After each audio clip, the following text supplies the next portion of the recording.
Assalamu alaikum, dear students. This is your course instructor Aisha Sadiq from Department of English, University of Southern Punjab, Multan. Dear student, our today's lecture focuses on Daniel Mohyuddin's short story Nawabuddin Electrician, one of the most critically acclaimed stories from his collection In Other Rooms, Other Wonders.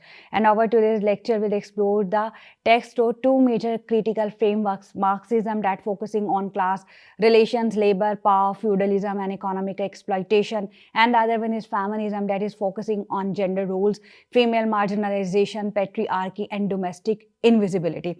So student, by the end of this lecture, you will be able to understand how class hierarchy operates in post-colonial Pakistan, and you will be able to analyze feudal power structures through Marxist theory and examine how women's voices in labor are erased within both feudal and working class spaces, and you will be able to see how economic dependency reinforces gender oppression, and particularly in Pakistani society. So student, Daniel Mohyuddin, if we say his biographical sketch, is a Pakistani American writer whose fiction explores feudal land ownership, class divides between landowners and servants, and post-colonial elite culture, moral decay of power, silence, and invisibility of women.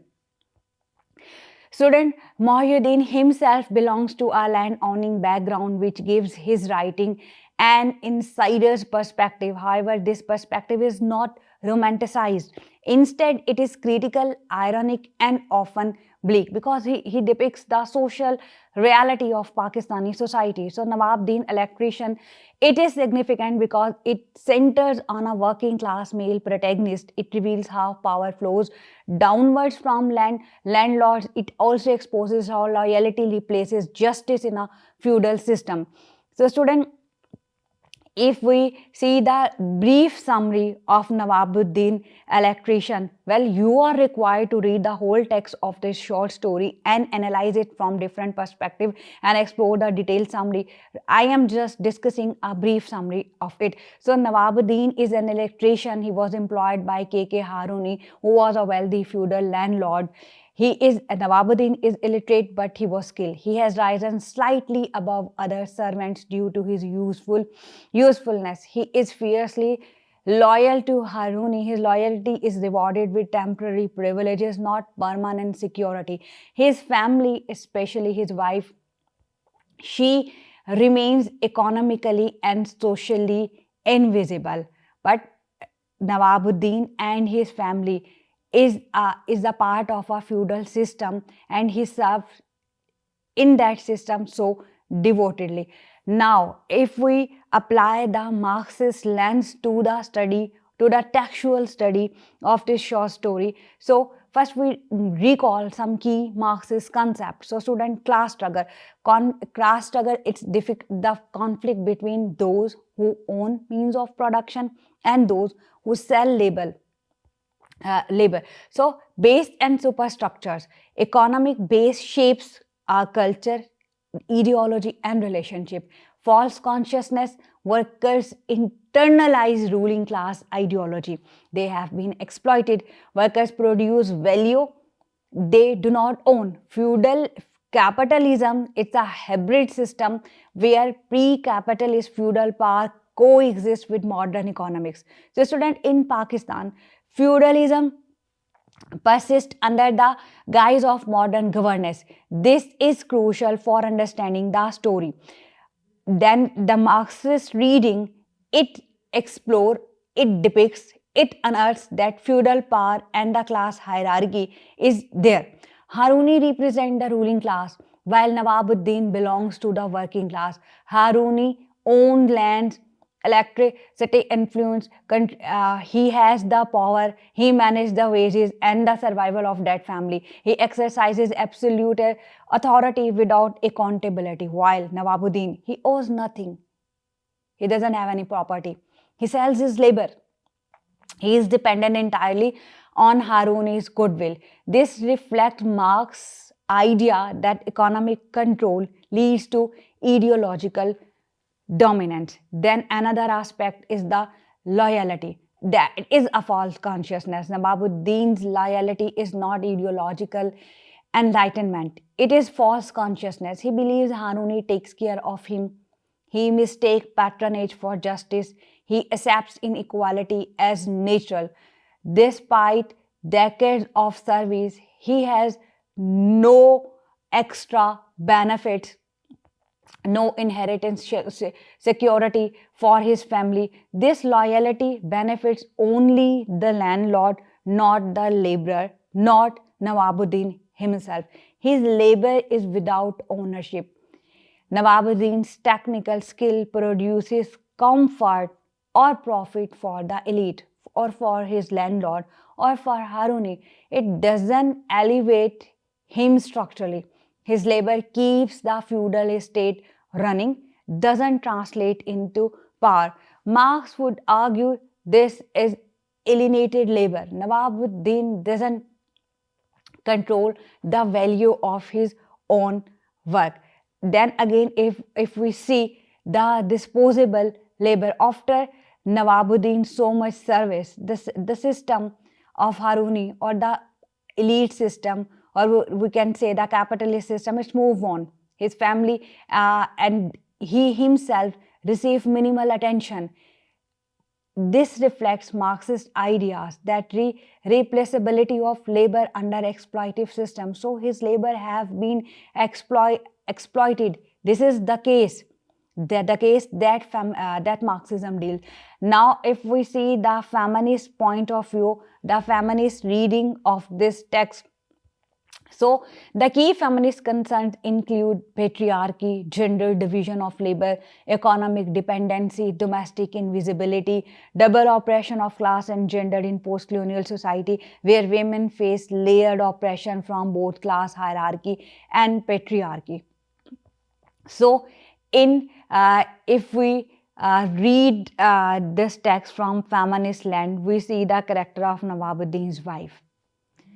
We can say that she is a silent figure. Nawabuddin's wife has no name, has no dialogue, has no social recognition. Her labor, domestic, emotional, reproductivity, yet it is completely uh, unacknowledged. This reflects feminist critique of how women's labor is naturalized and erased. We see the economic dependency and gender vulnerability. So Nawabuddin's wife depends entirely on her husband's income. His position with Haruni after his death,